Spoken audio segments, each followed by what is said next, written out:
managed workspace solutions company IndiQube Space's 700 crore IPO will open on the 23rd of July. The IPO comprises of a fresh issue of 650 crores and an OFS of around 50 crores. Our colleague Reema Tendulkar caught up with the top management of the company, began by asking about the IPO itself.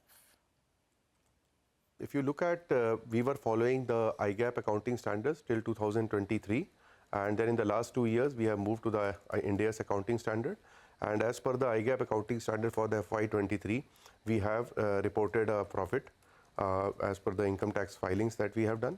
And in 2024-25, because of the India's accounting standard is where basically we are seeing losses. As you may have seen that our EBITDA margins look very, very promising, like 58% at the overall.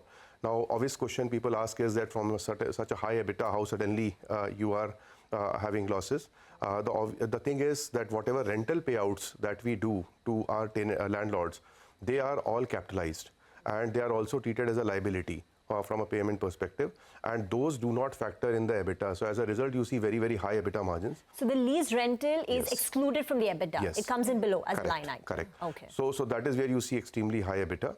Then when you move down, what happens is, since this has been treated as an asset and a liability at the same time, so there is a significant amount of depreciation and interest that is notionally computed as per accounting standard. Now, that is way in excess of the actual rents or the actual depreciation that we have on our basically physical assets. So given the recurring losses under the accounting standards, should investors assume that the company will continue to report losses, statutory losses, or will the company break even at the PAT level? So if you look at the India's accounting standard for any lease that has been capitalized, initially the impact of depreciation and interest tends to be higher for that, and over a period of time that impact starts reducing. So I think if we factor into that, and as business starts growing, at some stage this will turn. Let's look at your cash EBIT. Your cash EBIT margin is at 10.8%. Is that the industry standard? And is there headroom to improve this number? And if yes, what would be the levers? Would it be operating scale? Would it be pricing? So what we see is that if we were to give the past data, definitely we see that this number has improved. We believe that there is a lot of operating leverage that is available. Plus, we have made significant investments into green power.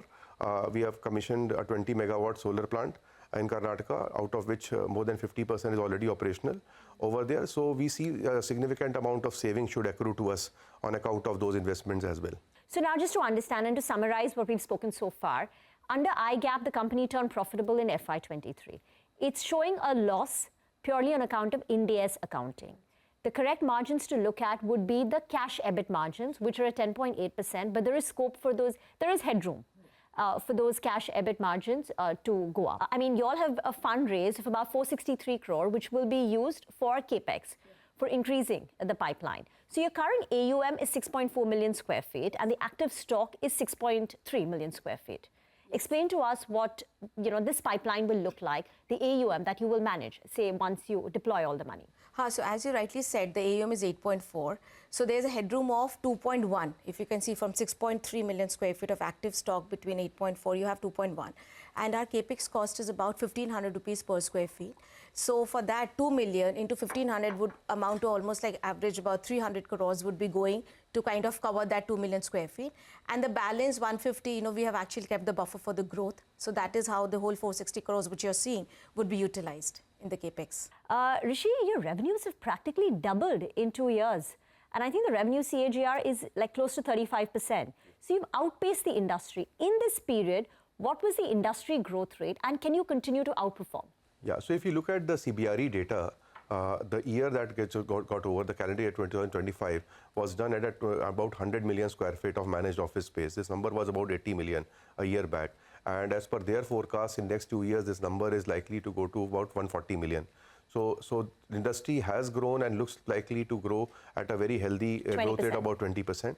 And somebody who has a large presence pan-India in about 15 cities, we feel that we will be able to continue to do better than the industry average. And if historical data is any indication, I think that's how it looks like.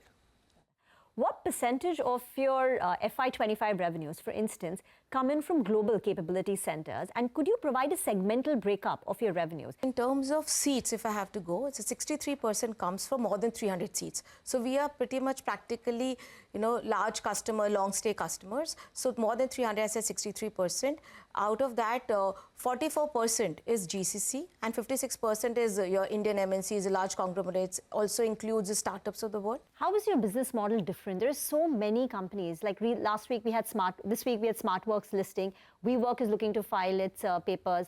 It's got the SEBI nod. How is your business model different? Very quickly. So basically, we are the integrated workspace solutions company. So when we go to the large enterprises, we do not say, okay, we have about 100 plus centers, can you come to one of my buildings?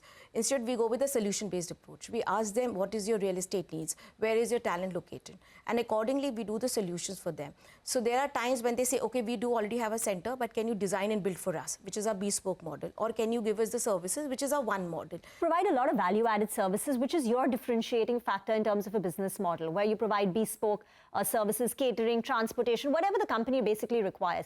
That's about 12.7% of your revenues as of FY25. Does that number go up, and does it command higher margins?